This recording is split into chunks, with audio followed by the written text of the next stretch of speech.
I was over at Google at the central St. Giles site. I saw some very cool things, including one thing that's confidential. They also released their quarterly results, and Google are doing extremely well. They're doing very well in the AI race, but quite quietly. They're releasing a huge amount of product. They are getting a lot of users, and they're actually making money from this kind of stuff. But they're just slowly doing this in the background while we are all looking at ChatGPT and we're looking at Anthropic and Claude bot. Google are powering away. I've talked about this at some length before. I think they're probably going to win the AI race because they own the whole vertical. They make their own TPUs. I saw some TPUs yesterday at their office and I got excited. They have their own cloud infrastructure. They have the user base. Huge amounts of people are using it. They have data.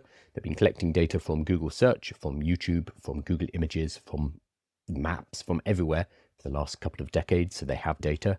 Market penetration. Chrome is used by 70% of people using browsers. Android is about 70% penetration as well. They have money, hundreds of millions, billions in revenue every year from their other business units, primarily from search. They're in a really good position to take this. So whilst these guys, so ChatGPT and Anthropic, are squabbling and shooting ads at each other, Google are just building in the background, quietly building and building. So Sundar Pichai put out their quarterly results. Thanks to our partners and employees, it was a tremendous quarter, exceeding 40 billion in annual revenue for the first time. That's a lot of money. Our full AI stack is fueling our progress. Again, that's their TPUs, their cloud, their application layer, their data layer. They have it all. They don't need to go to NVIDIA to buy GPUs. They don't need to go to Oracle to buy cloud. They have it all in-house. And Gemini 3 adoption has been faster than any other model in our history. Very cool. So their revenues are up 17%. They are apparently, I did not know this, but they're apparently at 750 million users for the Gemini app. It was 900 million, but ChatGPT has been growing that for the last couple of years, whereas Gemini really only took off with the release of Nano Banana last year. But apparently they're at 750 million, which is very much catching up with ChatGPT. They could become the biggest AI app on Earth this year. This is a huge revelation. I'm wondering if that includes things like Google Search, AI overviews. It says Gemini app. I need to investigate because that seems phenomenally large. I saw Logan talking about this too. It says Gemini now processes 10 billion tokens per minute via the API, and the Gemini app just crossed 750 monthly active users. That's a huge number. If that includes AI overviews, that allows you to count people using Google Search, but I think the people using Google Search is much more than this. It says Gemini app here, so I think people are using it. So congratulations to Google.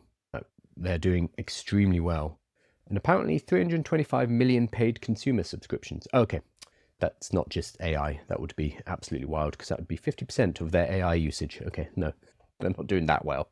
The other thing that I saw, and they put out a tweet. Did they put it out yesterday? It said, in case you missed it, and this is a good in case you missed it. We've had AI browsers for the last couple of years. We had things like Comet. We had ChatGPT Atlas. We have, oh God, there's a whole bunch of them. But AI-enabled browsers where the AI can see what you're doing. It can intervene. It start to use the web page for you agentically. What I've always said is, it's great that Comet are doing this. It's great that ChatGPT have Atlas. It's great that these things exist. But as soon as Chrome adds AI, becomes an agentic browser, it's done. Because Chrome has 70-80% market share.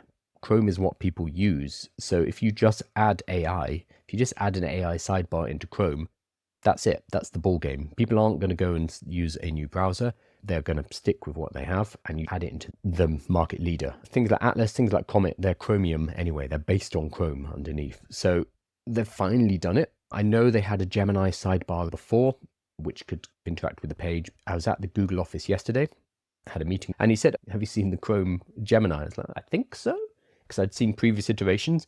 But then he showed me it took over his browser and it booked a train ticket. We were watching, it was like a game of chicken to see how much he trusted the Google model. I was joking, oh, do you trust it as much? It was going through the process of buying this ticket, and it selected a ticket for him, and it went all the way to the checkout, and it's like, is it going to stop, or is it going to purchase? It's got his card details, is it going to purchase? And it stopped at the last moment. He was very happy about that. But now it's a fully agentic browser. They just didn't really tell anyone about it. So they have this tweet yesterday, which is, Chrome now runs on Gemini 3, our most intelligent AI model yet. Here's what you need to know about the new side panel experience. It can take over your computer. It can also use Nano Banana inside the browser. So I think you just saw a little example of it there.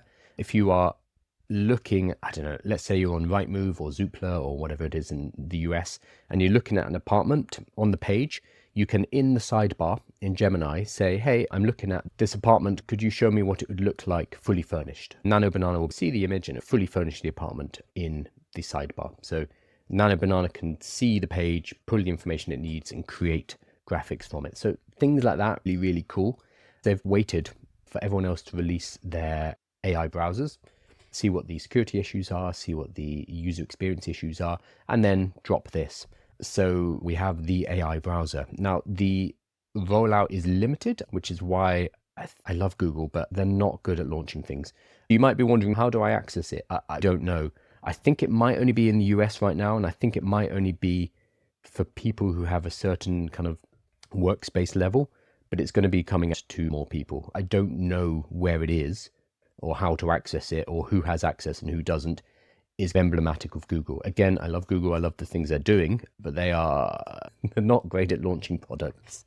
Gemini is so much fun. Yeah, Gemini is great. And it came from nowhere. Google were very much caught on the back foot by ChatGPT releasing, because Google had large language models before and they were being used internally at Google. And then all of a sudden ChatGPT released a model, had that big ChatGPT moment. And the feeling at Google was very much, oh, but wait, we've been using this for a while and we have one. Why didn't we launch it?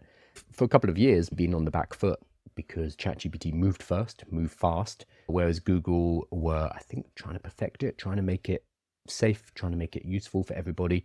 And because of that, OpenAI stole a march on them, and ChatGPT became synonymous with artificial intelligence, rightly or wrongly, it doesn't really matter. So it's been over the last couple of years that Google have been reclaiming that position, because the last few decades, Google have been a pretty dominant player in the AI market with things like DeepMind. ChatGPT caught them by surprise. It's great to see them coming back with infrastructure, the full stack, TPUs, cloud, data, user base, product base, to take advantage of AI technology.